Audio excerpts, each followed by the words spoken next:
Welcome to the tutorial for your Skylab Command Center overview. Once you are given your web URL to log into the Command Center, you'll be able to log in via email or via phone number. For this demonstration, I'm going to log in via email. Make sure you're using Google Chrome to optimize your performance on the Command Center. Once you land, the first thing you're going to do is hit the refresh button. This will minimize the amount of glitches and lags. Once you've hit the refresh button, make sure that you are on your app. In the rare case that you are managing multiple different apps, you might select this button and see one or two different apps here. Just make sure you select the correct one that you're working on at the moment.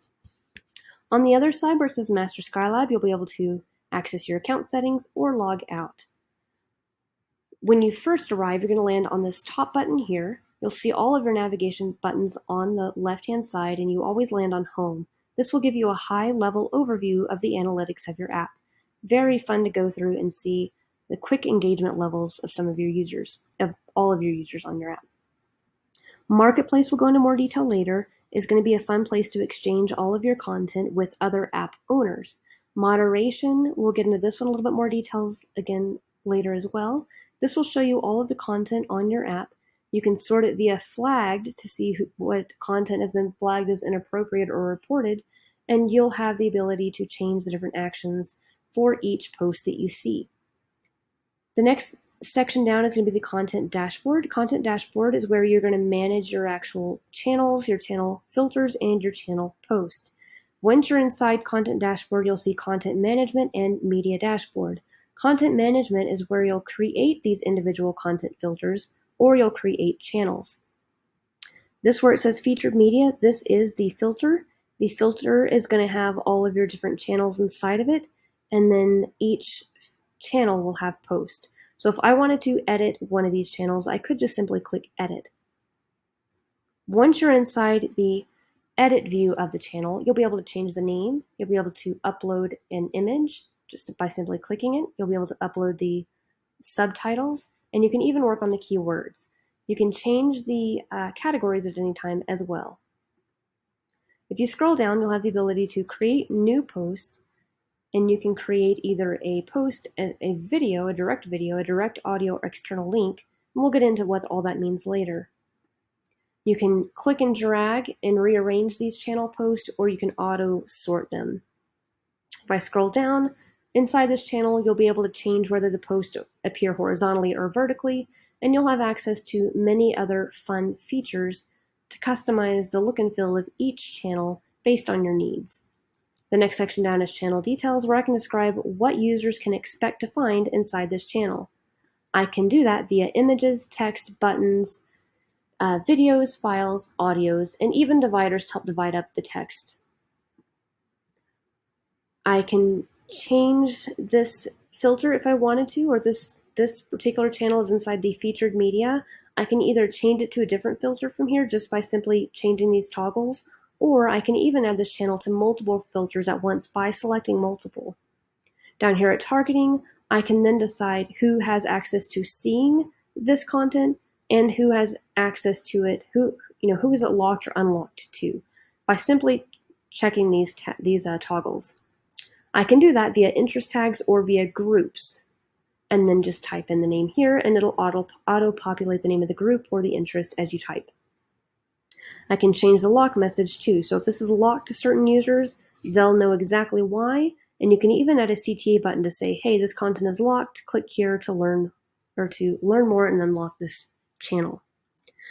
So that is the content management. If I go to media dashboard, again, this is just a quick overview. We'll get into more details later. This is where we can click and drag and put these channel filters into different orders, for your users' visibility. And you can add more as well. If I click the drop-down arrow, you'll notice that I can connect it to whichever filter from the content management that was created. I can connect it to one of those filters from there, and then I can decide what view I want this to be. Is it going to be a large, medium, small, across, or small down view for the users to enjoy? I'm now going to skip down and look at the App Manager settings. The App Manager settings, you'll see some features such as the accounts and people. This is where all the users on your app will reside. Badges, that's where your users are going to get rewarded for what they're doing inside the app. check-in events. Gamifications is also referred to as actions or highlights. And then you've got your groups, missions, notifications, offers, places, and targeting is the same thing as tags. So again, we'll get into these in more detail later. Underneath accounts, people, or groups, you'll be able to access the different groups and accounts on your app and edit them, delete them, turn them on and off, and do various other settings adjustments. Or you can go to filters on both of these, either the accounts and people or groups also has filters, and do the same thing I just showed you inside the content management. Notice though, if you create a non-algorithm filter here, which we do highly recommend, just be sure you come in here and add users every now and then as needed, or add groups if you're inside the group section. Now we're going to skip down and go to the platform settings. Platforms is broken up into feature settings, app settings, web settings, and general settings. The feature settings will give you a few more features that we didn't see inside app management and a few that we did see inside app management. For example, we saw groups inside app management, but all we can do inside the app manager is see the groups and work on the filters. Whereas inside the feature settings, you'll be able to allow users to create groups or do these other settings for the entire feature itself. You'll also be able to adjust your home wall and what it looks like via the action dashboard and activity wall. You'll be able to adjust some of the settings for chat and etc. So notice that you have a long list of things to do here. I will point out the menu more button. This section is not quite the same as your navigation. This is a separate feature from navigation, and you'll be able to edit what this looks and feels like via the feature settings underneath platform settings. If you wanted to do navigation, you would go to app settings, and it's going to be that third setting down at the bottom that says navigation. This is where you'll work on the navigation both on the bottom of your app as well as on your top area of your app. So we're going to skip through the web settings and general settings.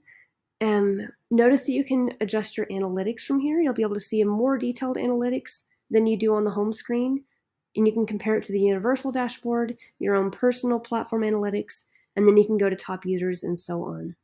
Moderation and ad management we'll get into in other trainings. And then if I go to settings, this is just a way that you can quickly add users to the backend. For example, if you had somebody on your payroll that you wanted to work on moderating your app only, you would simply create a login for them on this backend, and you would decide that you want them to be a content moderator only.